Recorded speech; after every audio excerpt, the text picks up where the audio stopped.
Welcome to the podcast, From One Mother of an Addict to Another.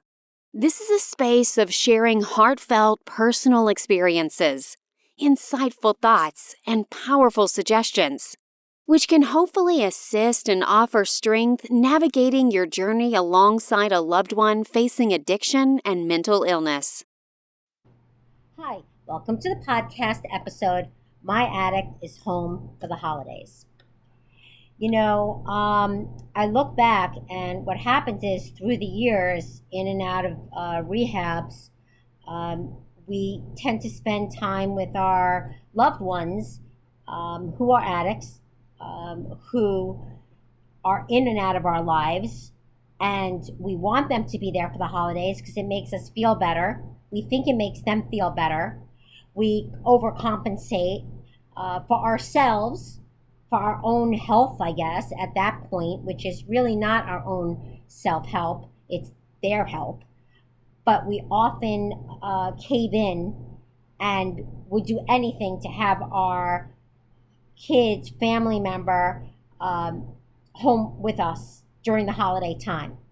So what happens is that when they come home, we think it's going to be great. We want it to be. We're like, you think in your mind, you're playing it out as if it's going to be the way it was. And everything's going to be fine. You just kind of ignore the situation. Like, it's not going to be that bad. Like, just ignore it. Like, oh, he said he's not smoking as much. He's not drinking as much. His behavior, he'll be fine. We'll get through it. It's not really such a big deal. He's been clean a while. And those are a lot of excuses. I've been there, done that many, many times. And then what happens is the letdown is that the behavior starts coming out, the loud outbursts, the belligerence, and it's just too hard on the rest of the family. And then they don't want to come home anymore. The siblings, nobody wants to come home for the holiday if they know that their addict sibling is coming home. They don't want to be around it. They want nothing to do with it. They will go to a stranger's home. They will go anywhere except being home. And the saddest thing is that my son actually came home from school at one time and went to a friend's house to stay for quite a few days over some holidays because the other son was home and he didn't want to be with him. And he didn't want to be around his behavior, and he didn't trust him. And you know what? It makes me so sad, and I look back, and I don't even know how I could have changed it, because I would have had to have gotten rid of my other kid. But he was in 11th grade, and he was still in high school, and going through the motions of not listening, being abusive in the home verbally, a bit dangerous, lots of highs and lows, and arrogant, and not living by the house rules at that point at all. Now, I'd say about 2 years on and off, these kind of behaviors occurred, and my other son was not willing to put up with it, which was so smart of him. He really knew and saw and knew what he could handle. And it makes me so sad to know that, not that I chose my addict over my other son, but that I couldn't let go. I didn't know how to do it. I didn't have the capabilities emotionally or mentally to say, no, you're leaving, you're going to get help. I couldn't do it. I just couldn't do it. I don't know. I didn't even think that was like an option, so to speak, at 17, let's say. I mean, yeah, I could have put him in rehab at 17. I could have made him go. I don't know. I guess that wasn't even my head at that point. I just felt like he was just acting out still a lot and misbehaving more than anything. But obviously the following year it did get worse, and I understood. But I didn't know what to do with my other son. So I look back and it's just totally saddens me. That really does bring tears to my eyes for my son to have had experienced that, but was strong enough to know that that was not where he should be. Now, everyone's scenarios are different. I was divorced at the time. I didn't have a lot of support in that respect. And I feel that you need to do what you could do, the best you can do. If you're able to say, no, this isn't going to work, I'm sorry, but this is not where you're going to be over the holidays while your siblings come home, since you don't behave the way the rules are in this home and you don't live by them. Now, how are you going to do that if where are they living? Are they living with you full time? There's so many scenarios. There's so many different avenues and things around this that it's not, again, it's not cut and dry. It's not, you're not making a mistake by doing it one way or another. But I didn't know where else my son was going to go. Where was he going to go? Now, I probably could have sent him to my exes who didn't believe that he had a problem anyway, and I should have just let him go there. But at the time, I didn't think about that, and that's the last thing I wanted to do, was let my son go. So that really wasn't an option for me. Now, I probably could have taken more advice from Al-Anon at that point. And again, I don't know. Would that have helped? Probably, maybe made me a little stronger if I would have been consistent at that moment in time and listened to other people's stories, which I still think is so important. And especially if it's the holiday time and you're going through this and your kids are coming home for the holidays and they're home and they're going to be home for a month from college or 6 weeks, and your other kids home, and a lot of uncertainty in the house. Well, who are you choosing?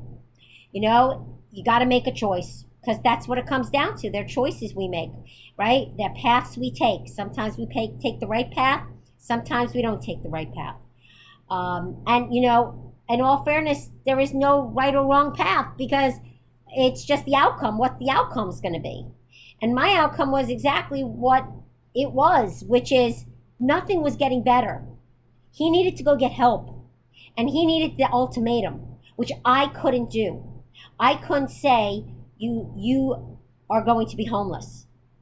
Get out if you can't follow my rules. Now, I eventually was able to do that, but I couldn't do that when that occurred, when I needed to do it, to start the process. When the depression I saw had set in, when he was really needed that kind of help, that kind of ultimatum. I wasn't there because I didn't even think it was that severe until I knew it was severe.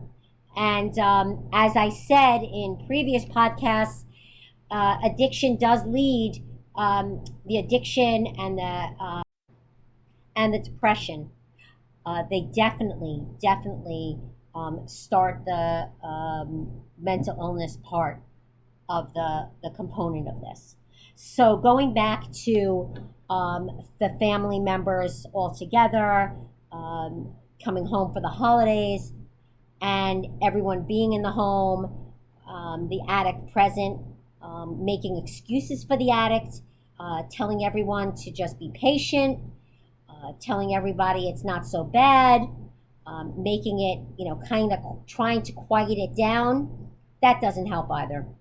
I learned that doesn't help. It's not that you're in denial, but you are in denial.